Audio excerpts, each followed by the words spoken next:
Imaginemos que usted es un presidente que está a punto de tomar una decisión crítica y tiene enfrente a usted un informe secreto preparado por los servicios de inteligencia. Ese informe le dice la verdad de una manera objetiva o le dice lo que usted quiere escuchar. ¿Cómo sabe si realmente esa información que tiene ahí es objetiva tiene, o está influenciada por algún interés político? Pues hoy vamos a hablar de un tema que, aunque suene lejano y que parece que no muchos tienen que ver con esto, es algo que se va todos los días, es algo que los gobiernos lo manejan todos los días en la toma de decisiones, sea para la seguridad, para la economía, para cualquier tema, tanto a nivel político, nivel de presidente, como a nivel de empresas. La inteligencia siempre va a estar ahí.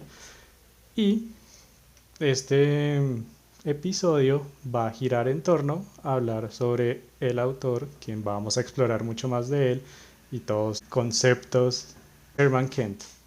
Ahí vamos a explorar quién es, vamos a explorar unos conceptos muy interesantes y vamos a pasarlo al mundo real para no quedarnos en la teoría. Para eso tengo a un maravilloso invitado, Edgardo Klavinich, director ejecutivo de la Fundación Sherman Kent, licenciado en Ciencia Política con maestría en Inteligencia Estratégica, con más de 20 años en análisis y gestión de organismos gubernamentales, consultor en materia de inteligencia estratégica en el sector público y privado. También es docente de posgrado. Edgardo, bienvenido, un gusto tenerte.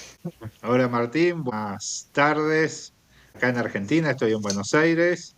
Buenas tardes también allá por nuestros hermanos latinoamericanos bien del norte. Decimos nosotros siempre que nuestra América es desde el río Bravo hasta el estrecho de Magallanes. Y buenos días a aquellos que nos escuchen luego, porque sé que con esta tecnología, si bien yo soy analógico, quiero reconocerlo, pero entiendo que esto se escucha en cada lugar, en cada momento, cuando uno lo siente o cuando uno lo necesita. Y eso también posibilitó un poco la democratización de la información y el hecho de que podemos acceder a diferentes materiales en diferentes momentos, periodos, horarios. Así que unos buenos días, buenas tardes, buenas noches, dependiendo de la audiencia que lo esté escuchando en este momento. Y audiencia de todas partes de la región de Américas, desde que estamos por todas partes. Empecemos por el principio. Hablemos de definiciones para que la gente se vaya metiendo en el tema. Y como este es un tema que puede llegar a ser muy específico para quienes estudiamos temas de inteligencia estratégica, me parece importante empezar diciendo qué es la inteligencia estratégica. Tú me dirás si quieres hacer una definición propia o quieres basarte en algunos autores, como Sherman Kent, por ejemplo, para que la audiencia vaya entendiendo esto. Bueno, un poco entender la inteligencia estratégica es entender, te voy a ir de lo micro a lo macro y de lo macro a lo micro en un juego tipo tenis. Primero a veces se ve tan lejano y en realidad es información para la toma de decisiones. Esto tanto en la escuela occidental, la escuela fundada por Sherman Kent, después viene Kendall y después una serie de autores que lo van tratando, pero todo se concentra y se centra en la toma de decisiones, o sea, y vamos a lo micro. Por ahí escuchaba tu introducción cuando decías que sos un presidente, te envían un paper o un legajo o una carpeta, dependiendo del modelo. En realidad el término en la actividad, el término específico es un requerimiento. Ese requerimiento genera un producto. Ese producto es un conocimiento específico que no es netamente científico. Esto creo yo que hay que puntualizarlo porque no. Normalmente se busca que todo conocimiento sea científico a la hora de gestionar o gobernar, sea en el sector público, sea en el sector privado. En el caso de la inteligencia estratégica, si bien se utiliza un método científicamente probado, no solo de la inteligencia, es un híbrido que se ha ido construyendo de diferentes métodos científicos de un sinnúmero de ciencias, por supuesto con el eje central en las ciencias sociales, pero el método científico se toman de las ciencias duras, dependiendo de la temática que va a abordar. Esto no hace que sea una ciencia y menos aún una ciencia exacta.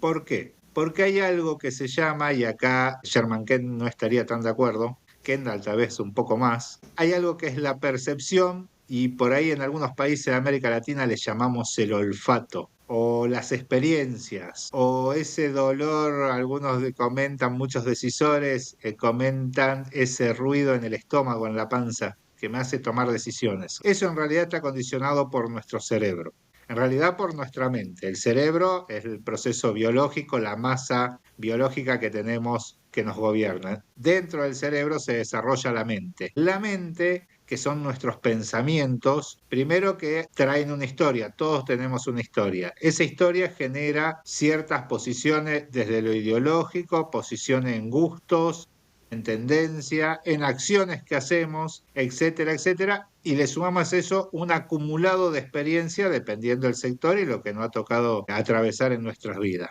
Todo eso hace que tomemos decisiones constantemente. ¿Y acá por qué iba lo micro? Cuando el ciudadano o la ciudadana va a una tienda o a un hipermercado, comprar algún producto para alimentarse al mediodía, vieron que en la góndola, en la estantería, en el lugar donde está el producto, uno empieza a mirar y elige uno o el otro. Vamos a algo común, un embutido, una verdura. Vamos a una verdulería, vamos a elegir unos tomates, unos pimientos.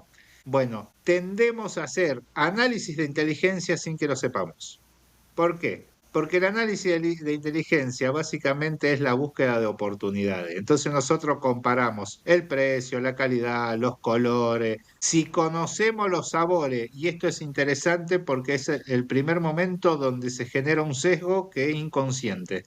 Nosotros no sabemos en realidad el sabor de ese producto porque todavía no lo hemos consumido, pero lo asociamos a ciertas características que ya nuestro cerebro las tiene incorporadas por el conocimiento, que puede ser científico si conocemos sobre hortalizas, por la experiencia, porque sabemos que si un pimiento o un tomate color rojo, que brilla su textura, que no está blando, etcétera, tiene que ser sabroso. Bueno, llegamos a nuestro hogar, preparamos nuestra ensalada y nos dimos cuenta o que estaba muy maduro o que sin duda había sido modificado genéticamente y vieron estas verduras que no tienen sabor. Bueno, no tenían sabor ese tomate. Entonces, la inteligencia estratégica es un conocimiento específico para la toma de decisiones que busca oportunidades. Y en el campo de la seguridad, además de buscar oportunidades, busca analizar posibles amenazas o acciones que perjudiquen al valor nacional. O sea,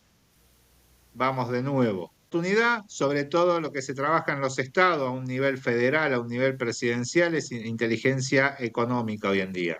Búsqueda de las mejores inversiones, mejorar la economía, mejorar la vida de la gente. Casas es el que sobre todo analiza las agencias de seguridad, Fuerza Armada, Agencia de Seguridad, Ministerio, depende de la denominación que se le coloque en el país o en la jurisdicción. ¿Qué analizamos? Las implicancias del crimen, amenazas que no son productos propios del crimen, ejemplo, amenazas biológicas, COVID, que hace mucho, pero parece que hace poco, COVID, amenazas ambientales, amenazas a ecosistema, amenazas al propio entorno, donde todos los ciudadanos desarrollan sus actividades. Ejemplo, voy de vuelta a lo micro. Una esquina o una carretera donde hay reiterados accidentes de tránsito. Bueno, eso hace a la seguridad de las personas. En inteligencia también se trabaja en saber el por qué, el cómo, el cuándo y qué hacemos para resolverlo. Ahora, la inteligencia no toma decisiones. Esto también es fundamental. Analiza oportunidades y amenazas, pero no toma decisiones. Y ahí vamos a lo que vos dijiste al principio, un presidente sentado recibe los informes de inteligencia, el producto le denominamos nosotros, y es simplemente para que analice cuál es la mejor decisión. Pero eso va a depender de su capacidad, de sus asesores, de su trayectoria y de su visión ideológica. Entonces ahí es donde viene un poco y te llevo al artículo que es este debate que emprende ya para el año 49. Sherman Kemp fue un oficial lo que se denominaría hoy un oficial de análisis de inteligencia, no un oficial operativo de campo. Para el año 49, cuando ya estaba finalizando la Segunda Guerra Mundial, él termina a cargo de la Oficina de Asuntos Estratégicos de los Estados Unidos, una oficina que asesora al presidente de forma directa.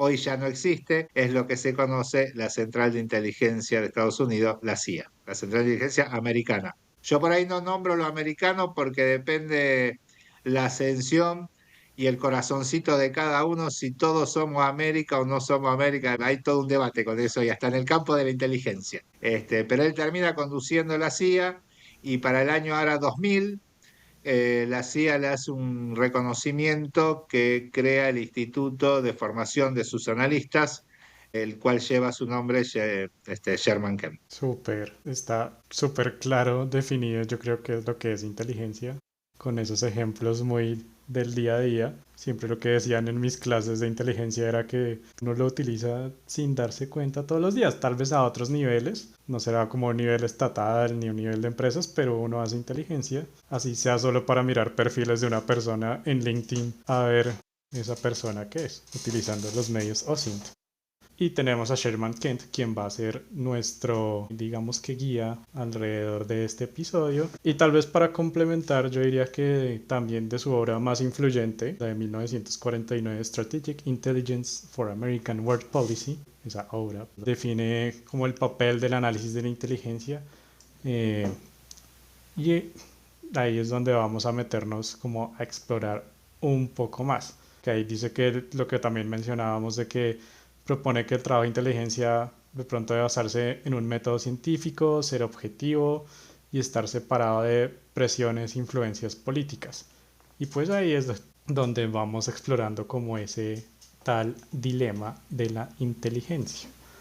Yo digo que explícanos entonces cuál es ese dilema que se menciona y que Kent propone a lo largo de su trayectoria y si todavía lo estamos viviendo hoy en día. Aunque no nos vamos a meter tanto todavía a explorar cómo funcionan las cosas hoy en día, pero solo explicar qué significa ese dilema, qué es. Este dilema, un poco Sherman Kent cuando lo plantea en su obra póstuma, digamos, porque es la única obra, el único libro escrito totalmente por él. Después lo que van a encontrar, si usan cualquier buscador, vamos al más famoso Google, es muchos papers, ponencias. Hoy en día la Central de Inteligencia Americana, la CIA, ha liberado mucho material de él que no era de acceso libre, pero esa obra, Inteligencia Estratégica para el Mundo, sería desde los Estados Unidos. La traducción es bastante compleja desde el inglés al español y es bastante complejo también ponerse en lugar de él cuando está escribiendo. O sea, es un hombre netamente, si le queremos poner hoy una etiqueta nacionalista, y está mirando el mundo a través de los Estados Unidos y está generando un proceso de análisis científico en la toma de decisiones para el poder global de los Estados Unidos. Esto es importante entenderlo porque si no se desvirtúa un poco y ha habido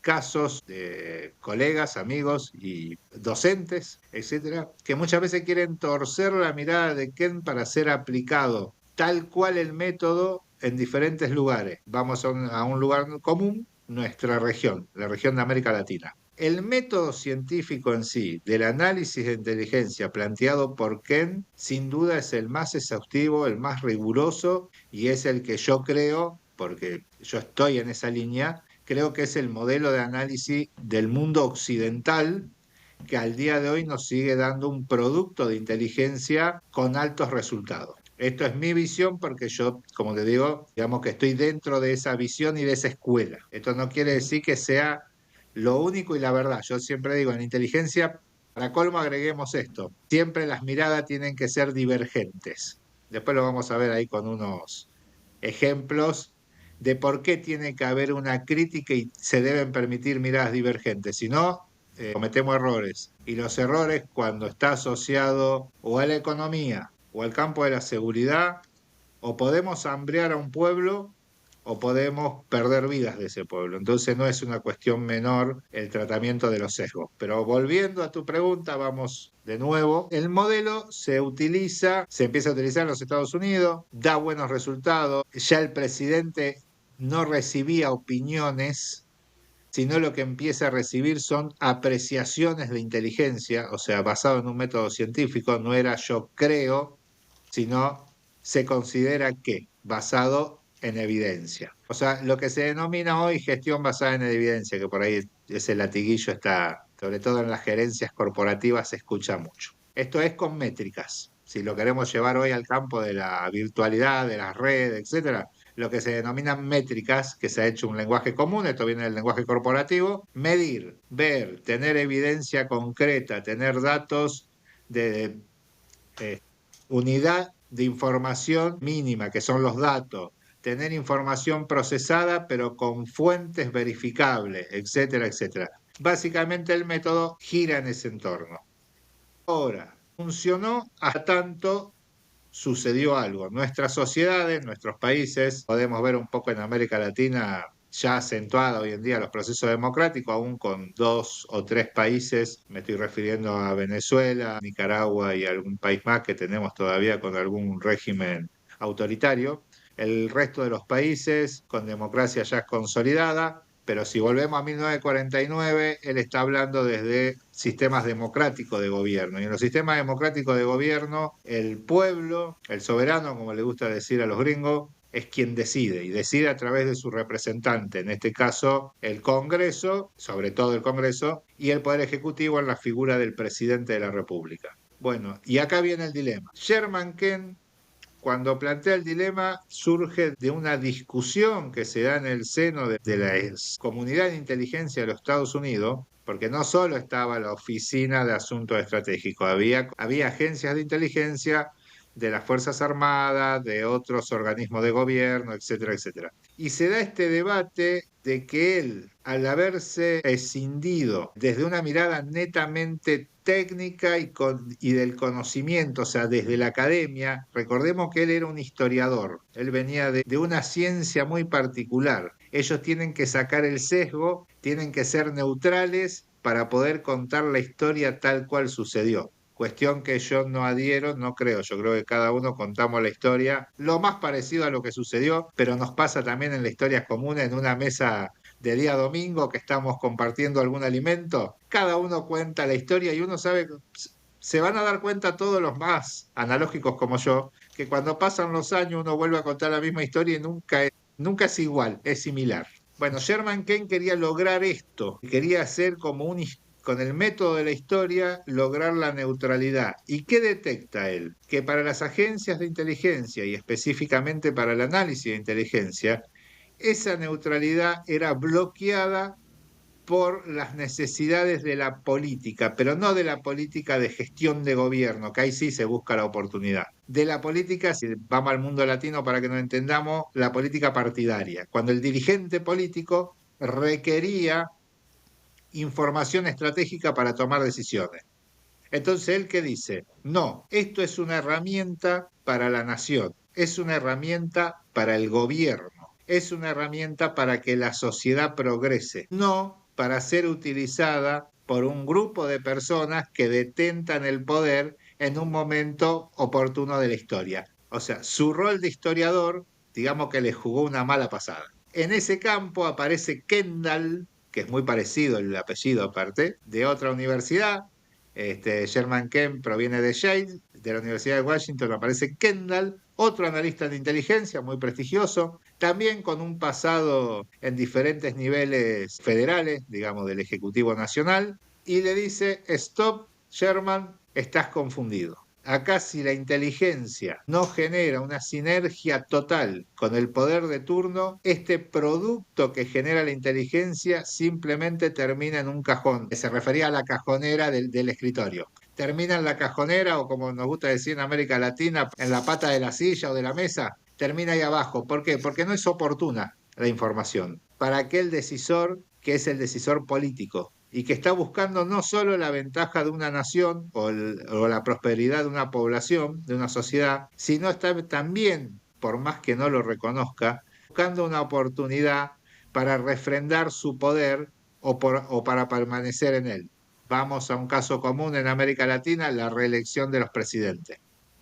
Cuando hay procesos de reelección presidencial, normalmente las agencias de inteligencia terminan colaborando de forma directa o indirecta en la toma de decisiones no solo de los activos estratégicos de la nación, sino también en los activos estratégicos de esa persona que encarna el poder y quien quiere permanecer en ese sitio. Entonces acá se da dicotomía y el dilema Kent se basa en eso. ¿Hasta dónde, para Sherman Kent, es imposible y no debe suceder. La política y la inteligencia conviven y se retroalimentan unas con otras y la inteligencia termina siendo dirigida por las voluntades políticas, no gubernamentales, políticas. Kendall va a decir lo contrario y acá el dilema permanece. Y yo quería leerte específicamente lo que dice en su libro Sherman Kent. Él sostiene las adecuadas relaciones entre los productores de inteligencia, o sea, las agencias y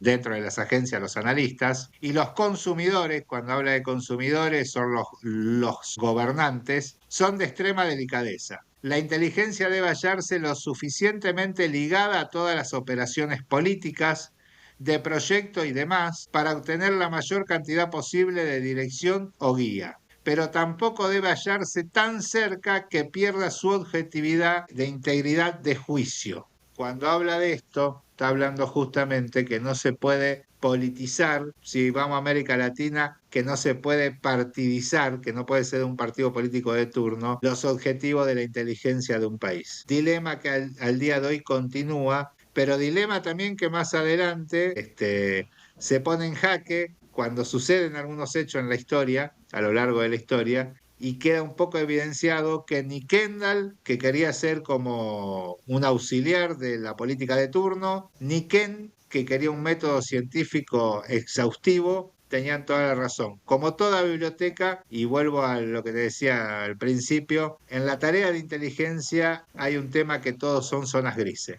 Y justamente en las zonas grises donde tiene que haber diversidad de opiniones, tiene que haber contrapuntos, tiene que haber divergencias, porque de esa manera uno se puede anticipar y puede lograr una respuesta adecuada. Pero después la inteligencia tiene que entender que no toma decisiones y va a ser ese decisor también con su olfato, su experiencia y como te decía, con ese dolor de panza que le pasa a alguno, quien va a decir es la opción A o la opción B. Sí, exactamente, muy bien. Y ahí sí nos metemos también un poco más a fondo y vemos como los equipos de inteligencia también deben ser multidisciplinarios, tener de diferentes backgrounds para que al final el producto de inteligencia sea lo más comprehensive posible para que quien va a tomar la decisión pueda tomar la decisión de la mejor manera posible, con la mejor información disponible sobre eso. Súper claro, está muy interesante todo esto para los oyentes, pues que se tomen un momento para pensar en estas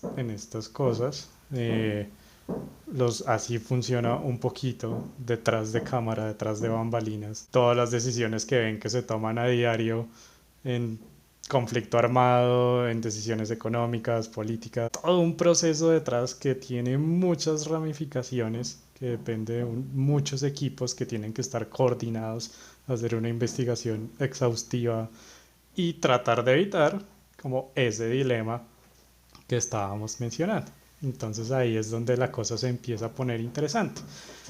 Y para no quedarnos entonces en la teoría abiertamente, veamos algunos ejemplos en donde este dilema se puede ver un poco más claro. ¿Algún caso?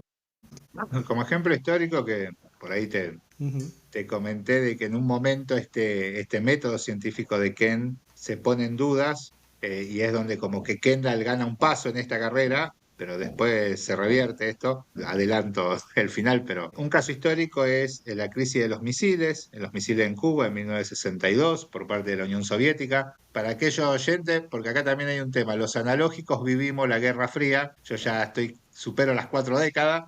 Nosotros vivimos la Guerra Fría, ustedes, los digitales, no lo ven netamente como historia. Bueno, para Sí. ese momento el enfrentamiento es muy arduo. Guerra Fría, porque en realidad no hay un enfrentamiento armado directo, pero hay como un estadio de amenazas permanentes.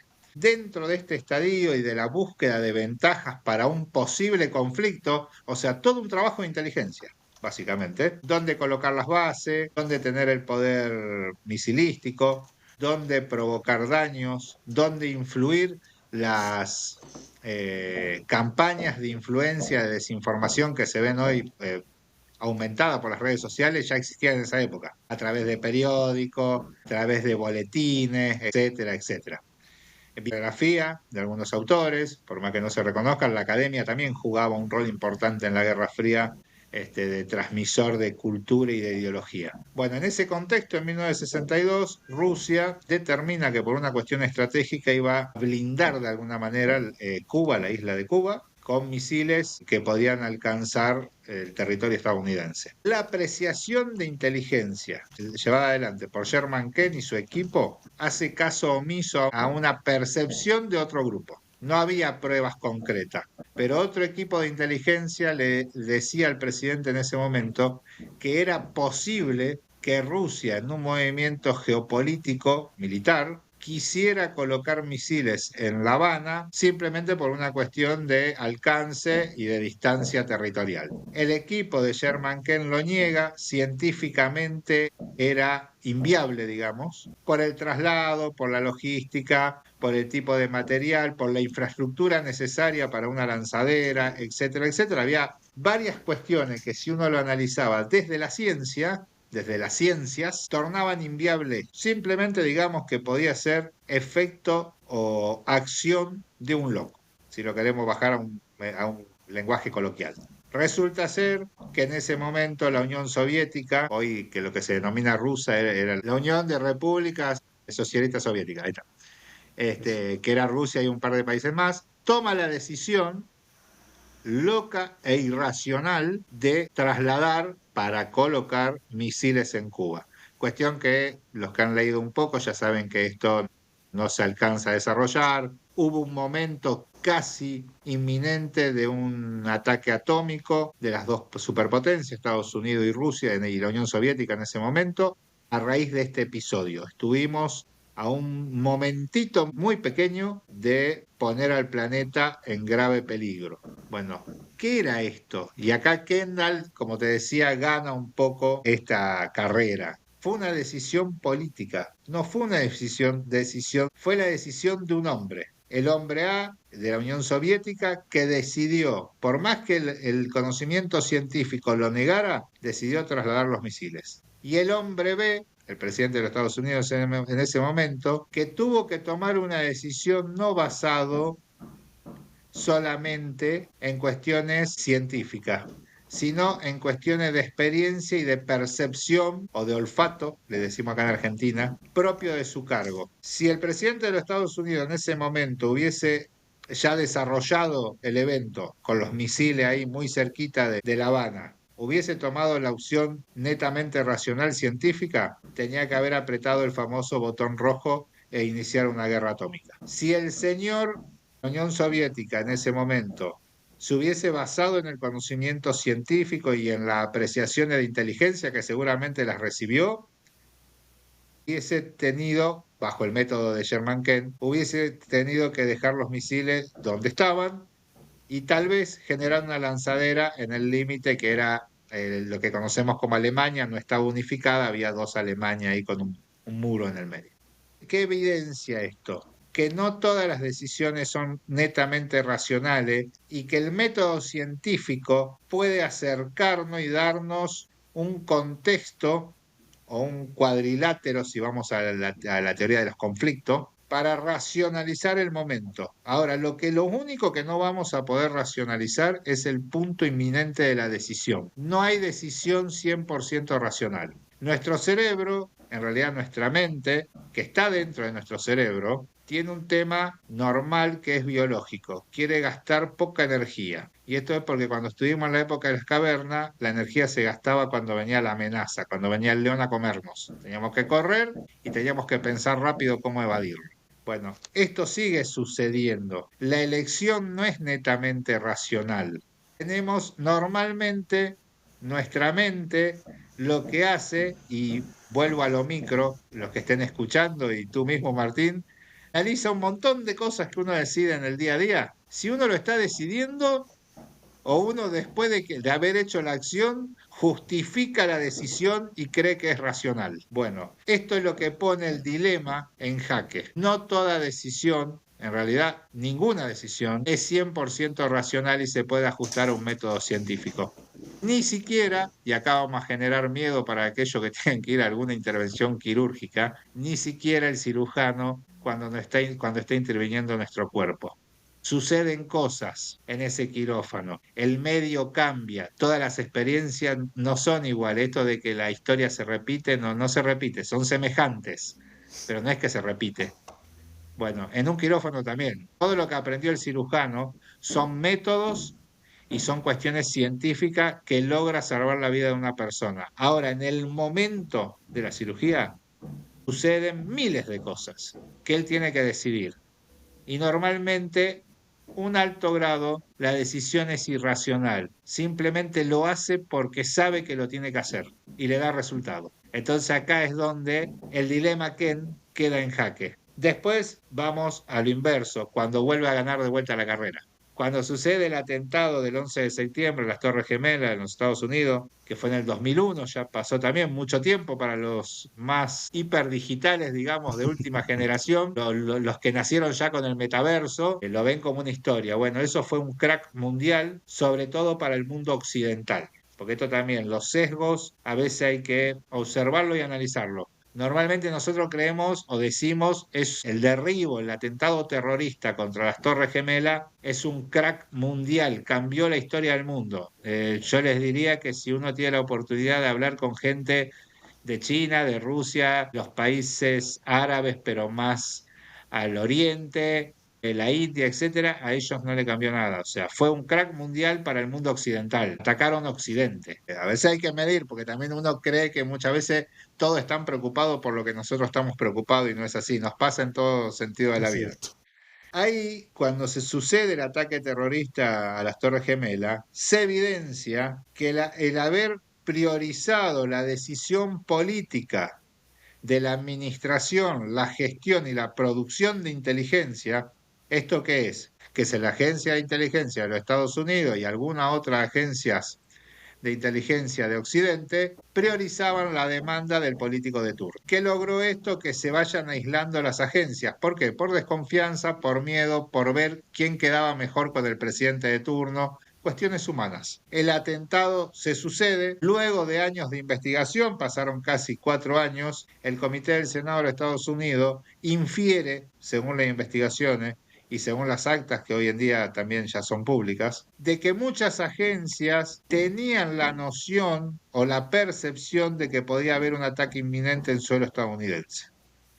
Pero ninguna de ellas se comunicó y ninguna de ellas generó la perspectiva necesaria con base científica de cuáles podían ser el momento, el tipo de infraestructura a ser atacada y el tipo de nivel de posible amenaza que estaba sufriendo los Estados Unidos. Volvemos a Sherman Ken y acá sí el método de Ken triunfa de vuelta en esta carrera. La inteligencia se había inmiscuido en una situación de promiscuidad casi con la política que se ocupaba más de cuestiones domésticas, de ver si había algún amorío de algún funcionario, de ver si algún funcionario había bebido alguna copa de más, etcétera, etcétera, o si estaba deudando algún impuesto, antes de visualizar la seguridad nacional, de visualizar la prosperidad de su país, en este caso de los Estados Unidos, antes de ver la afectación y la amenaza que teníamos en el mundo occidental. Te llevo a mi país, Argentina, 1994. Hoy se cumple, hoy es justamente el día que estamos haciendo este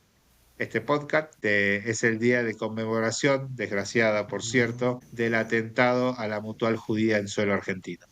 Esto fue en 1994, fue anterior a las Torres Gemelas. Desde ese entonces ya sabíamos que el suelo americano, el suelo occidental, estaba bajo amenaza. Pero como había sucedido en un país de acá del sur, el último para colmo, de baja intensidad en la arena internacional, no tuvo tanta prioridad en las agencias de inteligencia de Occidente y sobre todo de Estados Unidos, porque había que quedar bien o había que hacer lo que la política estaba solicitando. Y acá por eso vuelvo a Sherman Ken, había dicho que tenía que estar lo más cerca posible del decisor político para saber cuáles son su objetivo, cuál es su guía, pero su objetivo en tanto la nación, en tanto la felicidad de su pueblo, no los objetivos en tanto su visión o su particularidad individual como dirigente político. Pero también decía que tenían que estar tan lejos justamente para no contaminarse con esos pedidos, esos requerimientos diarios, decime qué está pasando, para que pudiesen pensar estratégicamente. Y ahí tal vez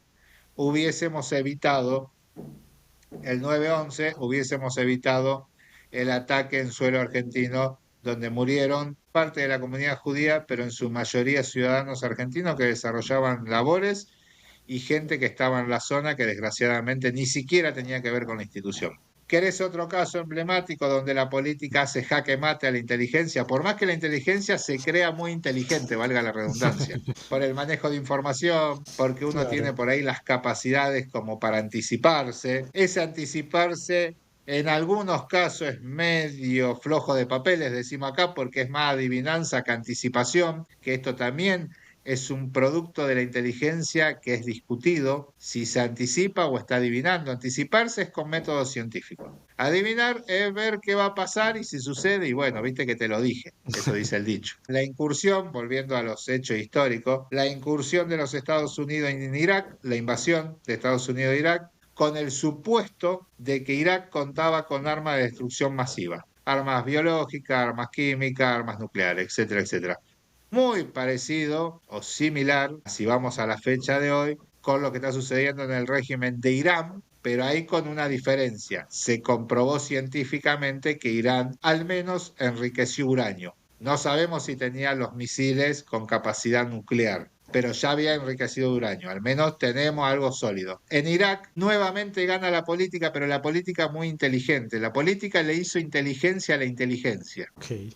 Generó la necesidad de por qué atacar, buscó las condiciones objetivas, el ataque a las Torres Gemelas, el régimen que no era una democracia, etcétera, etcétera, y buscó entre las agencias de inteligencia cuál iba a ser la que le iba a dar el sesgo o la confirmación científica de que esto que decía la política era real. Y lo encontró en diferentes sectores, diferentes agencias de inteligencia, encontró este argumento científico que fue la que justificó la invasión a Irak.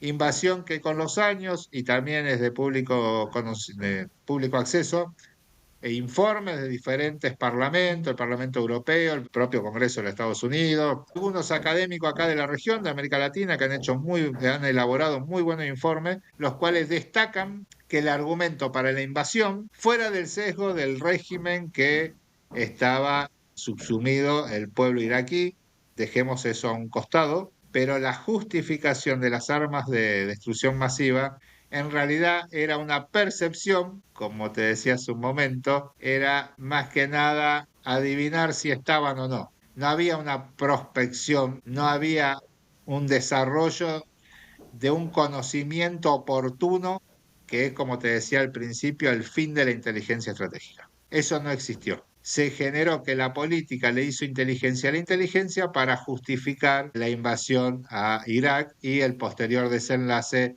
de la desestabilización de esa sociedad que lo conocemos hasta el día de hoy, de público conocimiento, que luego se retira en los Estados Unidos, en el primer gobierno de Donald Trump, y la región aún sigue discutiendo cuál va a ser su modelo de gobierno, quiénes van a ser su gobernante, etcétera, etcétera. Ojo, porque la política tal vez sí sacó una ventaja, una oportunidad y actuó como agencia de inteligencia. Al día de hoy, los recursos estratégicos de Irak, sobre todo petróleo, Irak y Kuwait, que Kuwait no hemos olvidado, el primer evento de penetración de Occidente en esa región es Kuwait, no Irak, después se desarrolla Irak, pero al día de hoy seguimos consumiendo el petróleo que se succiona de esos suelos. Tal vez la política le ganó a la inteligencia, tal vez la política generó el conocimiento oportuno del recurso estratégico que era necesario para una realidad como la de hoy, donde la energía es determinante para el desarrollo de las naciones. Acá vemos nuevamente cómo el dilema Ken juega no solo en las agencias de inteligencia, sino también en la propia política partidista de quien esté detentando el poder de turno. Excelentes. Tres, cuatro maravillosos casos históricos que ayudan muchísimo a entender todo esto. Ahí me quedo pensando, yo había hecho un estudio sobre el sistema de inteligencia ecuatoriano como del 2007 al 2020 y ahí se mostraba precisamente que sí tenían agencias de inteligencia, pero no tenían claridad en lo que hacía cada una de estas agencias. Entonces estas agencias replicaban el mismo trabajo y no se compartían todo lo que tenían, o todas hacían el mismo trabajo cuando pues no debían, y se enredaba mucho todo ese sistema porque sí estaban las agencias, estaba creado, estaba más o menos organizado, pero por fallas tanto internas, humanas, como por temas ya de gobiernos, pues esas agencias se fueron entrelazando de una forma negativa para que el trabajo fuera deficiente al final del día y tuvieran, hoy en día creo que está un poco mejor, pero igual su desarrollo de inteligencia en instituciones y demás, pues terminó siendo muy precario y afectándolos en bastantes problemas, tanto por la parte de fronteriza con Colombia con el conflicto armado, como por otros problemas internos que la inteligencia no estaba preparada para eso. Y ahí también está la perspectiva que mencionabas. Ahí muchos lo confundirán. Uno que estudia relaciones internacionales, para muchos internacionalistas lo conocen como futurología, que pues la palabra correcta pues realmente es perspectiva, es pensar escenarios futuros que pueden darse, algunos más probables, otros menos probables, otros que definitivamente es muy difícil que sucedan, pero es perspectiva y está bien hacerlo, está bien plantearse esos escenarios a ver cuál puede pasar, ya sea con el método científico o, como decías, como adivinando. Y si sí pasó, pues mira que yo sí tenía razón. Y por último, que me quedo pensando ese también, ese ataque del 11 de septiembre, tanto cambió el mundo, sí, el mundo occidental. Y ahí también, dentro de mi disciplina de relaciones internacionales, también cambiaron las relaciones internacionales, pero desde un punto de vista occidental. Ahí ya las teorías clásicas de relaciones internacionales pues habían perdido su total relevancia, importancia en ese momento, porque solo se pensaba en guerras de estados, no se pensaba que un actor diferente a un estado pudiera cometer un ataque. Entonces ahí es también causa un gran giro dentro de la disciplina y eso hace que se tomen, acompañado de otras elecciones, decisiones, pues malas acciones para hacer lo que terminó pasando de errores estratégicos y de seguridad. Todo eso pues para decir que los oyentes tengan en cuenta estos casos, piénsenlo muy bien, de pronto piensen en otros conflictos que hayan visto que estén sucediendo en este momento también, eh, cómo puede influir ya sea la política, ya sea la inteligencia detrás de, para que se tomen las decisiones que se toman. Y al final del día, como decías también, pues la inteligencia no es la que toma las decisiones, es el tomador de decisiones, pero este también tendrá sus sesgos, este también tiene su background, este también tiene sus propios objetivos políticos, si quiere una reelección, pues pensará diferente a si está terminando su gobierno y va otro presidente, etcétera. Hay muchas cosas que son importantes para considerar cuando se habla de estos temas de inteligencia estratégica. Ya para empezar a cerrar con estos casos, pues yo hablé un poquito de América Latina, pero ¿qué pasa entonces en América Latina frente a estos temas? Me imagino que como todo el mundo estamos igual en ese dilema de la inteligencia que has mencionado muy bien, me imagino que estamos ahí. ¿Cuál es tu punto de vista frente a América Latina? Para la realidad de nuestra región, de América Latina y Caribe, primero, marcar que hoy en día el debate, la discusión, lo que se está charlando, se puede decir, en la comunidad de inteligencia occidental, esto engloba no solo a los Estados Unidos, sino a los países europeos, Israel, etcétera, etcétera, es la búsqueda de un equilibrio dinámico. O sea, esto es no 100% conocimiento científico, pero tampoco 100% hacer lo que la política o decir o justificar lo que la política está buscando. Hay un claro ejemplo, no lo nombré antes, pero me parece muy bueno para esta charla, que fue la guerra de Yom Kippur, la invasión de Egipto a Israel, hace en los años 70 también, ya del siglo pasado, hace mucho tiempo. Ahí sí no había nacido yo, así que me siento en nueva era, también lo leí por historia, pero es muy interesante cómo cambia el sistema de inteligencia israelí. También tenía su basamento no en un digesto netamente científico, pero sí de alta racionalidad. Y esto conllevó a que nunca hubiesen pensado que en una festividad religiosa el país vecino iba a atacar. Desgraciadamente hubo la invasión, falleció mucha gente, pero esto logró un cambio radical en el sistema de inteligencia israelí que se lleva a cabo hasta el día de hoy, que es la aparición de lo que le denominan ellos el séptimo hombre.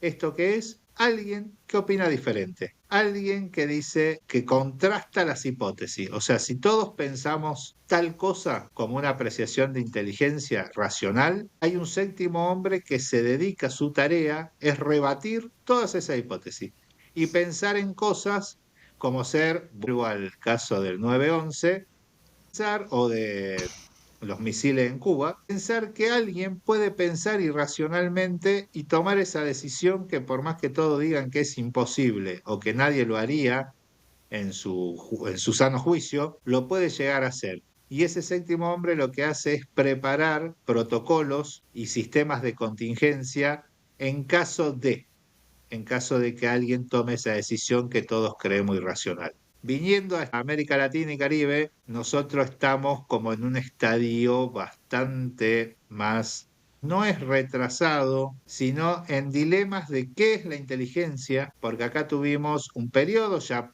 por casi más de 40, en la mayoría de los países vamos a hacer una media para no referenciar uno a uno, pero medianamente todos nuestros países ya hace prácticamente 4 décadas que han superado los procesos dictatoriales. Durante los procesos autoritarios, que hoy sí se pueden ver como ejemplo actual, y por eso al principio te comentaba la situación de Venezuela, Nicaragua y algún otro país, ahí se puede evidenciar cómo la inteligencia se transforma en un aparato represivo del gobierno autoritario de turno y cómo el espionaje que no llega en una sociedad normal, en países desarrollados, la parte de lo que se denomina espionaje, el James Bond, el 007 que vemos en algunas películas, esto medido con datos, no llega al 10% de la actividad de inteligencia.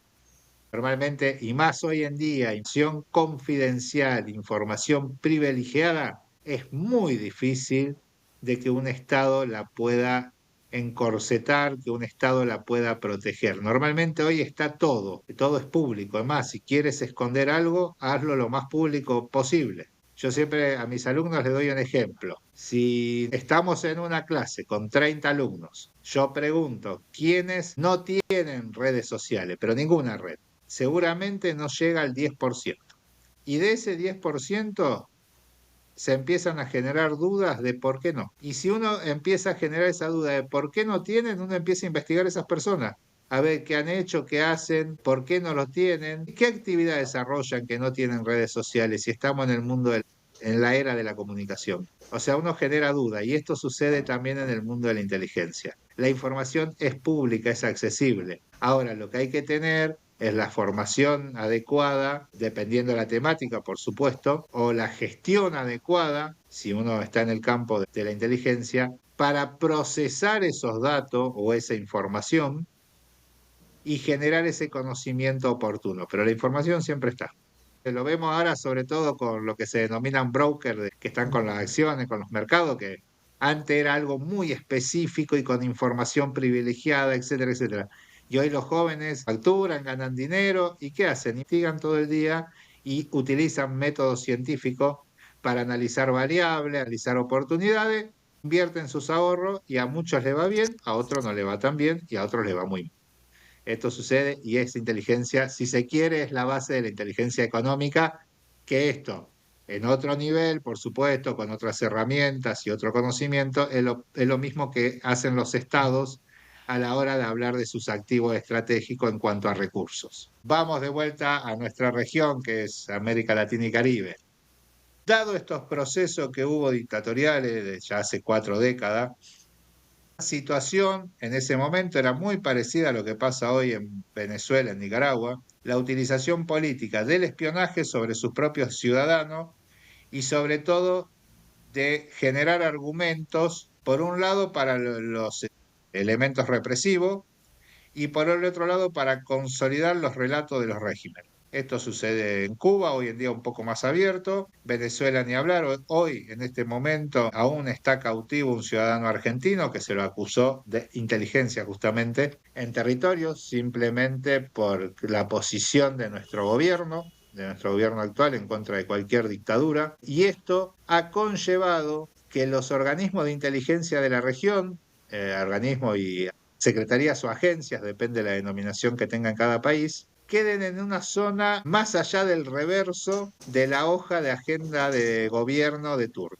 O sea, desgraciadamente, muy pocos gobiernos han entendido la necesidad y la oportunidad de las agencias de inteligencia, y algunos, por más que estamos en proceso democrático y uno lo ve, si uno empieza a buscar, son de público conocimiento en cualquier periódico de nuestros países. Como siempre hay algún ruido, le decimos acá, o alguna noticia referida a la utilización de los servicios de inteligencia para la política interna, la política doméstica. Esto acá en Argentina le denominamos el carpetazo, en otro lugar el legajo, o alguna situación incómoda de algún opositor que me lleva a tener una ventaja electoral el día que tenemos que confrontar en las urnas. La realidad de América Latina, y acá vamos, el dilema de Germán Kent está vigente, porque esta separación entre política partidista, política electoral e inteligencia no se da, y los países pierden oportunidades estratégicas debido a que esto que están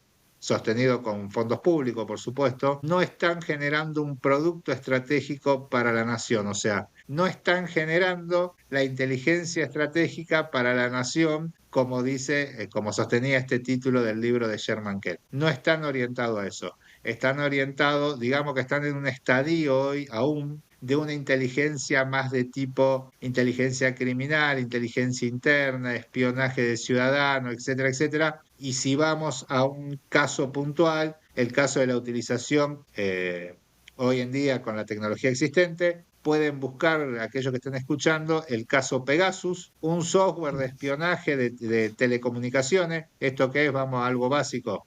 Hinchan el celular, pían nuestros celulares como si fuesen nuestra pareja, el señor o la señora que está pensando que el buen señor o señora se va de noche de copas o se cruza a alguna habitación que no le corresponde.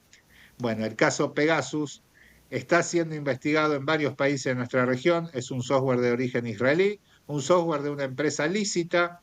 Por supuesto que era un software orientado para uso militar en su principio. Luego fue contratado por un sinnúmero de agencias de inteligencia a nivel internacional para el análisis de información estratégica, sobre todo en la lucha contra el crimen organizado y el terrorismo. Este es el origen de ese software, pero como siempre, la política encontró que no solo se podía luchar contra el crimen organizado y el terrorismo, también se podía generar alguna ventaja sobre los líderes opositores a la hora de las elecciones, y también conocer de alguna manera o parametrizar los gustos de cada uno. Esto no es nuevo, Pegasus es por ahí una herramienta específica para la inteligencia, pero si uno ve las redes sociales, los diferentes algoritmos nos van de alguna manera perfilando cuáles son nuestros gustos, nuestras tendencias, nuestros comentarios, etcétera, etcétera. Y ese material es un producto de inteligencia para la toma de decisiones. Por eso, algunas de estas empresas son muy consultadas por los gurúes de la política o estos asesores en marketing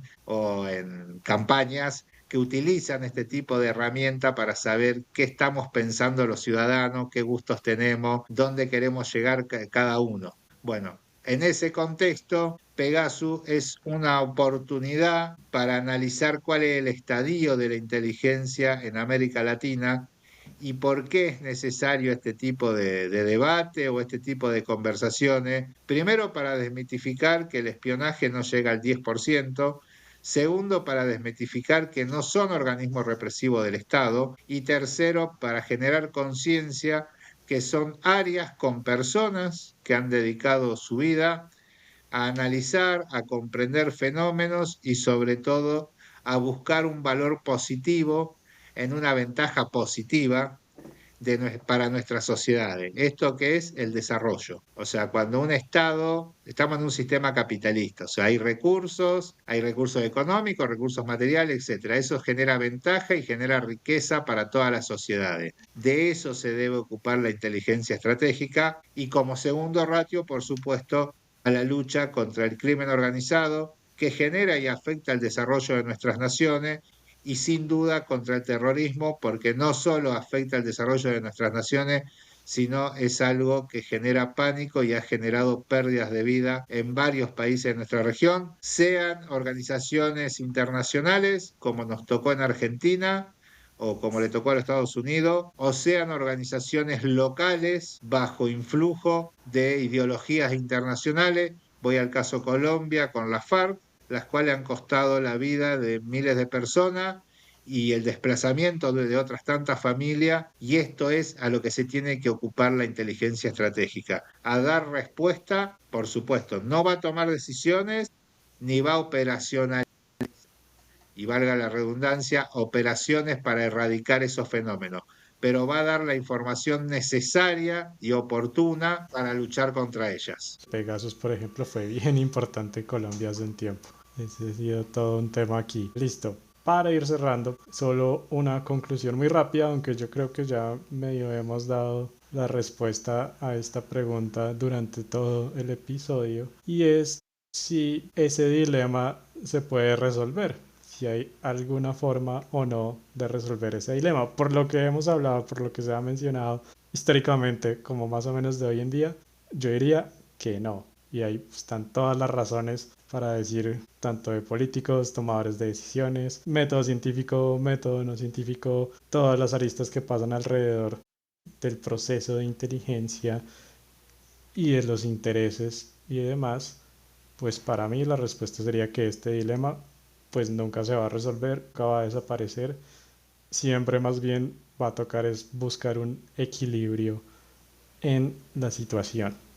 Pero así muy rápidamente, ¿qué crees? ¿Que sí hay una forma de resolver este dilema o no?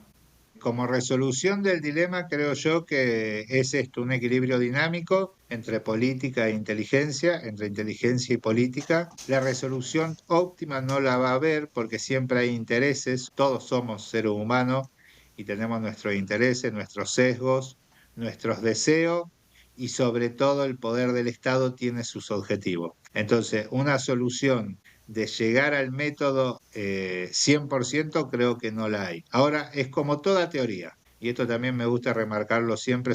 Algunos colegas que provienen de la academia como yo no les gusta esto, pero siempre lo sostengo. Cuando la academia o el método científico o el modelo, en este caso el modelo Ken, uno quiere ajustar la realidad al modelo, normalmente fracasa. Hay que ajustar los modelos a la realidad. O sea, los modelos son creados en ambientes ideales, donde nada cambia, donde todo es manejable, todo es medible, todo es controlado. Cuando lo ponemos en la realidad diaria, vienen los dolores de cabeza y uno se empieza a dar cuenta que esto no es como decía el libro. Creo yo que son guías, que uno se tiene que tratar de acercar lo más posible, pero no lo va a lograr en el 100%. Y no lograrlo no es un fracaso, porque muchos lo entienden como un fracaso y es cuando abandonan. Y cuando abandonan es cuando se da, en este caso, la promiscuidad absoluta, donde la política le hace inteligencia a la inteligencia. Entonces creo que el modelo existe, hay que leerlo, hay que estudiarlo y hay que adaptarlo a cada realidad, pero siempre con una adaptación continua porque el entorno cambia. Y en ese momento vamos a empezar a ver resultados y vamos a ver qué es viable y qué no, qué podemos mejorar y qué no, y sobre todo podemos mejorarle la vida a la gente. O sea, como toda decisión de gestión y sobre todo en ámbito público, el objetivo final es mejorar la situación de un país, mejorar el desarrollo de una sociedad, pero en lo micro, y vuelvo como cuando compramos al principio, compramos los tomates, tenemos que buscar un tomate que sea bien, con mucho sabor. Bueno, eso es mejorarle la calidad y la vida a cada persona y a las nuevas generaciones, porque nosotros toda decisión que tomemos hoy afecta al futuro. O sea, cuando hablamos de un niño y decimos esa famosa frase, ¿los niños son el futuro? No, no, no, son el futuro en el presente. Cada decisión que tomamos a ellos los afectará. Entonces creo que ahí es donde tenemos que ser conscientes y no ponernos de alguna manera como los niños caprichosos de querer ajustar la realidad al modelo. El modelo se debe ajustar a la realidad. Por eso hablo de equilibrio dinámico. La inteligencia es un tema muy bonito, muy interesante, que todos deberían aprender. Siempre es difundir la cultura de inteligencia, así sean civiles y no sean específicamente paramilitares. Uno siempre tiene que aprender de estos temas. Súper. para ya cerrar definitivamente recomendaciones. Yo quiero empezar con una, que es una miniserie, como de 6 capítulos, que está en Netflix. Si no la has visto, muy recomendada, que se llama El Espía, que sucede en la década de 1960. El israelí Eli Cohen se tiene que convertir en un agente secreto de la Mossad para espiar en Siria. Y ahí, el espía tiene que meterse y como hacer inteligencia humana para darle información a Israel y que ellos puedan tomar las mejores decisiones para ese momento de la historia. Es muy interesante y yo me acuerdo que mi profesor de inteligencia nos ponía de tarea mirar todas las formas de inteligencia que viéramos en cada capítulo, porque pues están todas. Ahí vale la pena también para un futuro explorar los métodos de inteligencia humana o síntesis, etc. Pero es muy recomendada, es una serie muy corta, muy fácil de ver, muy interesante para quien les guste tanto estos temas de espionaje.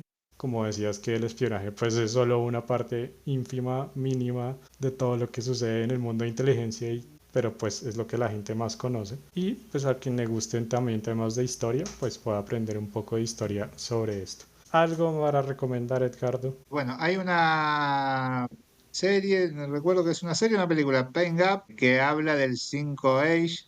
Hay un protocolo, Estados Unidos, Canadá, Alemania, Inglaterra y Francia, que comparten información de inteligencia. Ahí se ve muy bien, es una serie, se ve muy bien, y Australia, perdón, que son los 5 ojos, que es cómo procesan información de señales. En algún momento hubo un pequeño desarrollo, después se anuló, que iba a estar en la República Hermana del Ecuador, donde se iba a colocar una antena del 5H, iban a pasar a ser 6H, para interceptación de señales, sobre todo telefónicas, y análisis de posibles amenazas. Esa es una buena serie que se puede mirar. Después, por supuesto, el libro de Sherman Kent, que ingresen al portal de la CIA. Hoy a los que les interesen estos temas, hay muchísimo material desclasificado de interesante valor. Después tienen el Instituto de Estudios Estratégicos de las Fuerzas Armadas de Perú, el Instituto de Estudios Estratégicos de España, el ANAPE en Chile. Bueno, hay varios institutos que no solo le van a hablar de metodología de inteligencia, sino de debates actuales sobre diferentes temáticas. Y esto creo que es lo más importante. Todos aquellos que tengan curiosidad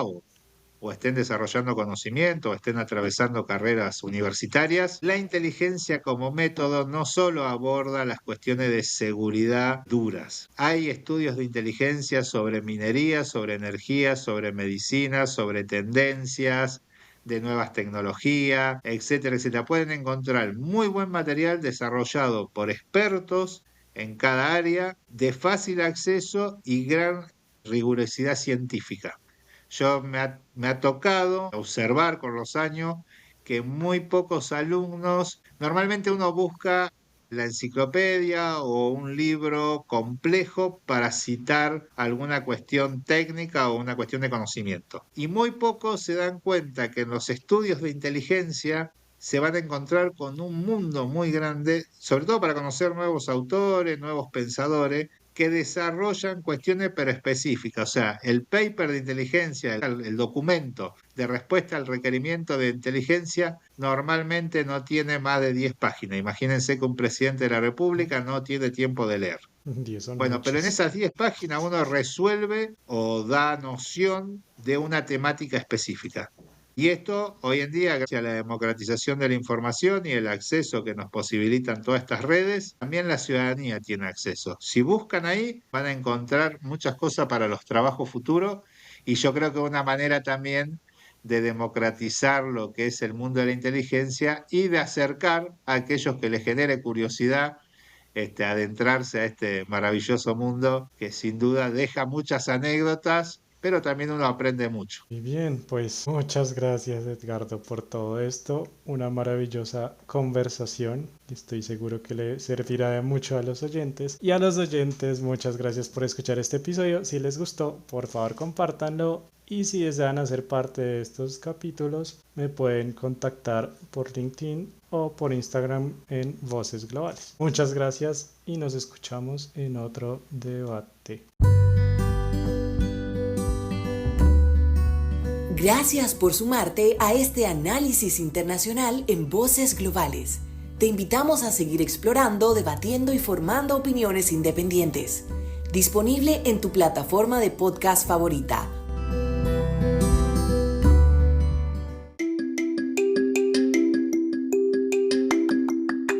Voces Globales, el epicentro del análisis global.